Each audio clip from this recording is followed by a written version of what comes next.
Hey, if you know me, you probably know that I have a bunch of like weird, somewhat niche interests. Just for examples, one of those weird sort of niche interests is Don't Help Me I'm Scared. Don't Help Me I'm Scared is originally a web series made by Becky Sloan and Joe Pelling, uploaded to YouTube, but later became a television series. I think the TV version was produced in 2022 on a British TV channel called Channel 4. And technically, Don't Help Me I'm Scared, like as a whole, started on November 9th, 2010, uploading a video called Bad Things Could Happen. But a little over a year later, they uploaded their first video in like the web series itself that was just titled Don't Help Me I'm Scared. The web series on YouTube consists of 6 whole videos, like in total, for the like series like itself, and there's other like kind of in between episodes or little videos that are just like found footage or like I don't know, some other weird stuff. Don't Help Me I'm Scared like presents itself as a sort of Sesame Street or like the Muppets kind of thing, where majority of it is done with Muppets and not like real people. So you might see it and think, oh, this is a show for kids. No, it's not. They also use songs in each of their episodes, like there's a song per episode, which might also feel like, oh, this is for my kid to watch. This is perfect. This is a perfect new show for my kid to watch. There are 3 main characters, which are Red Guy, Duck, and Yellow Guy. Very creative names, I know, and you'll see why they're called that. Yeah, it's because they're a red guy, a duck, and a yellow guy. Episode 1. Episode 1 starts off on June 19th, and it immediately starts with a song. What's your favorite idea? Mine is being creative. The song that's sung is about just basically being creative. This episode really reminds me of the cartoon that I would watch when I was younger at my grandparents called Color Crew. I don't know why. Color Crew just kind of scared me when I was little, I guess. And so I'm like, oh, being creative, colors, Color Crew, scary. Okay. Yeah. Throughout the whole song, Yellow is constantly scolded for freaking doing whatever he makes creatively. Paint a picture of a clown. Whoa there, friend, you might need to slow down. Blue. Red. Green. Green is not a creative color. Like, Red will make something and the notebook will be like, oh, wow, that looks amazing. And then Duck will make something and the notebook will again be like, wow, that looks awesome. And then Yellow will make something and she'll be like, what is this? Like, what is this trash that you're making? It's so weird. As the song progresses, the things that all 3 of the main characters make get more and more lifelike and weird and like gory, and then they just go back to normal. And then suddenly the video aggressively cuts off, making the viewer wonder like, what in the world did I just watch, basically. Episode 2 is the only episode that like has an actual like name to it, which I don't know, but it's called Time. Time starts off on June 19th, where Yellow, Red, and Duck are sitting bored waiting for their show to start. And suddenly, just out of the blue, a clock guy appears and starts singing a little catchy little tune, a little song. But as you might have guessed, it's about the concept of time. Shocker, I know. As the song goes on, Duck starts to mention how the concept of time is made up. Time's just a construct of human perception, an illusion created. That makes the clock peeved off. He starts beeping and screaming and yelling.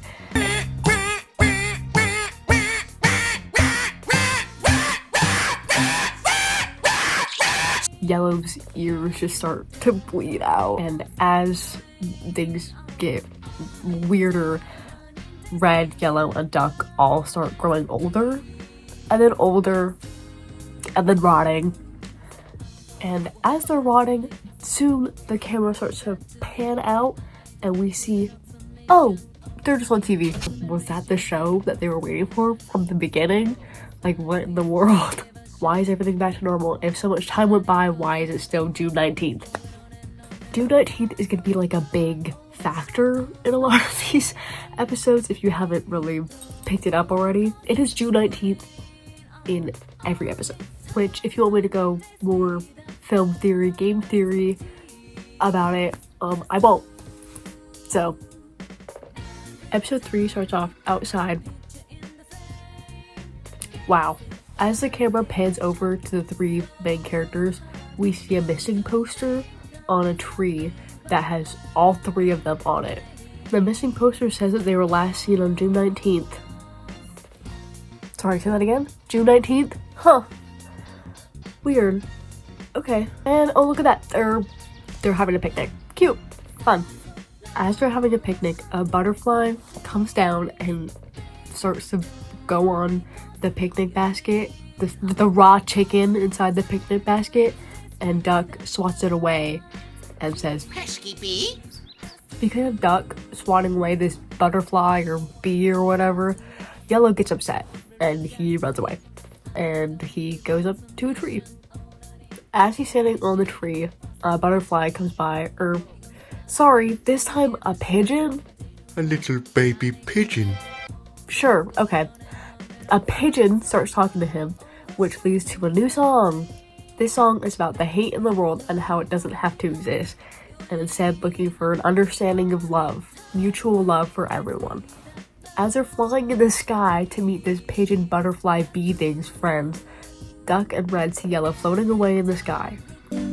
Maybe we should follow him. Duck just brushes it off, saying that they still have chicken left to eat. Oh no. After they finally finish their meal, they're like, maybe we should go find him. So they go and find him.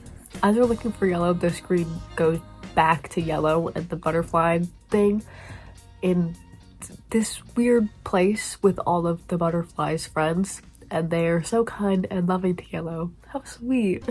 How kind, and how not like Duck and Red, who just only care about Yellow when it's convenient for them. Wow, I'm so glad that Yellow found this loving and accepting community for him. Oh my god, it's a cult. They start worshiping their king thing, and Yellow just goes along with it. Then Yellow just wakes up, and it was a dream. Duck and Red eventually find Yellow in the tree that he went to in the first place, and tell Yellow that they brought a chicken egg to cheer him up. How sweet of them. In episode 4, they're sitting in their dining room this time. That's not really important, I just changed the scenery. Is exciting. Oh. Anyway, they're in their dining room playing a card game on June 19th. Yeah, still hasn't changed. The card game itself asks them what's the biggest thing in the world, and Yellow tries to respond, but gets yelled at for attempting to solve the question. Because of course he does, because everyone hates Yellow. They soon wonder if there's a way to learn more about the world, and the camera pans over to a globe. Oh, a globe! Perfect! You know, physical media is so cool. There's books, maps, globes. You can look at videos from the past. There really is so many amazing physical medias that can be used to research things, and I think it's really cool. Oh, just kidding. They're gonna use a computer. The computer that wasn't even there before? Like, where did it come from? Seriously? Where did it come from? It just starts singing. I'm a computer. I'm a computery guy. Immediately, right off the bat, the computer's asking for their information. Red eventually gets annoyed at all the questions and attempts to shut the computer off, which peeves the computer off like a lot. And much like the clock, he starts to scream. And oh wow, now we are in a digital world. Digital style. Do it. Digital style. Do it. Digital style. Do it. And oh, look at that, Red's in the real world now? Okay. What happened to the others? And oh, there's a red wire on the floor. I wonder where it goes. Oh, look, a room that's similar to the episode 1 room. Haha, how silly. What a silly little Easter egg. Oh. Episode 5. We're now in the kitchen with Duck and Yellow. But no Red. Don't ask me where he went. I don't know. I do know. I'm a liar. Duck and Yellow notice that something's off, but they can't really figure it out. Like they look around, they see pictures, and they think, huh, something is just not right. Weird. And oh look, a new catchy song. Oh goody, oh goody. What's that? A tasty snack? You don't want to go and eat a snack like that. It's my lucky day. I keep acting like I hate the songs, but I really don't. I think there's a lot of creative, like, lyrics in the songs. I think they're actually really catchy. I really enjoy them, and I actually do listen to them. Like, unironically. Anyways, the song is a new catchy song about being healthy, and ew, there's raw meat, and it's being weird toward Duck. Why is he touching Duck like that? So there's a phone call. Everyone goes silent. Duck answers the phone call, and suddenly, boom! We're in a weird operating room now. The rest of the song continues, basically giving weird advice about eating healthy. That's not actually about eating healthy. It's just weird. Like the rest of the show is. Hashtag be cringe and be free. I'm sorry. The phone rings again, and Duck answers again, and soon we're back in the kitchen. Duck soon points out something's wrong again, like at the beginning, but this time it's wrong in a different way. The meat guy and the can lady do not really care what Duck has to say at all. This episode reminds me of Sam Sandwich, which was a cartoon thing that, again, I watched when I was little, and again, it scared me when I was little. Duck eventually starts to get upset and throws a fit, yelling, I don't want to do this anymore. And he knocks down the camera. The camera shuts off, and we're soon in a POV shot of a giant can eating our organs? Okay. Yeah, okay. Eating Duck's organs. So yummy.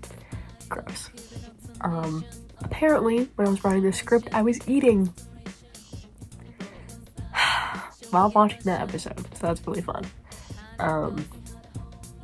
Don't know how I didn't throw up while I was writing this. Anyways, the episode ends with Yellow in the kitchen by himself, but what's this? It looks like he's eating something? Oh! It's Duck. It's Duck in cans. He's eating his friend. The phone rings again, and then the end credits play with ding ding ding, Red. Red guy is back, baby. Oh yeah. And he's walking out of a telephone booth with a coat on and a briefcase in a hand, like a little businessman. Episode 6. Finally, the last episode. Or is it? We start off with Yellow in his bedroom, crying alone, looking back at a scrapbook he made, I guess, of him and his friends. Oh, so sweet. He turns up the light and tries to go to bed, but he's really sad because he misses his friends. Oh, yay! It's another song! But that's silly! This song is about dreams. During the whole song, Yellow is distressed, obviously. I wonder why. He wants to sleep. He wants to find his friends. He wants his friends back! He eventually drowns in oil. When it suddenly cuts, we see Red. Oh, look at that. A fine dandy man at work. He's really working hard for his friends. Does he still have friends? What time period are we in? Where is this? When is this? Hello? Why is there just a bunch of Red guys? Where did they all come from? What world is he in? Anyways, Red is told his creative ideas are boring. Wonder where that sounds familiar from. This is basically Red's origin story, and we see that, like, back before he met Yellow and Duck, he wants to make music. He wants to perform and make people happy. He gets up on stage at like a bar sort of place and starts to perform and sing. And oh hey, this is the song we heard in episode 1. Idea. Mine is being created. Oh, and he has puppets of Duck and Yellow? Okay. He starts to get booed off stage. Poor Red. He just wants his dreams to come true. Now, I never really mentioned Yellow's dad before, but his dad has made an appearance multiple times throughout. I just never thought of a time to bring it up. But yeah, he does show up in a few of the other episodes just kind of there. He's weird.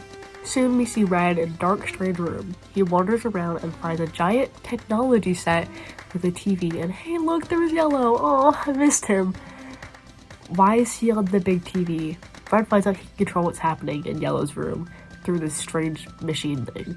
The clock from episode 2 shows up, then the computer, then the butterfly, bee, pigeon thing, the raw meat, and can, and hey look, there's Duck! Just kidding, never mind. As Red is trying to figure out what the machine is and exactly what it does, we see Yellow's dad. Told you guys to remember him. No, I didn't. I just mentioned him. Anyways, we see Yellow's dad reaching out his hand to Red. It's in a really weird and creepy way. As Yellow guy's dad is reaching out to, I don't know, hold Red's shoulder, Red walks away and tries to unplug the machine, saying, I wonder what will happen if I unplug the machine. We then see exactly what happens. A new set with Red, who is now blue, Yellow, who is now green, and Duck, who is now red, appears, mimicking the first episode. Huh, that's so weird. It's still June 19th. I mean, June 20th? Okay. A new day starts for the first time. Don't Help Me I'm Scared is a series about a series. Like, it's a show within a show. I have to speed on this last part because I ran out of phone storage. Oh my god, it's so fun. In conclusion, Don't Help Me I'm Scared is truly one of my favorite, and in my opinion, most creative video series that has come out within the past, like, decade or so. I barely even touched the surface of what the series is as, like, a whole. And yeah, there's truly so much more to explain and go through with these 3 characters, especially because there's a whole TV series about it. Anyways, that's all I have to say for now.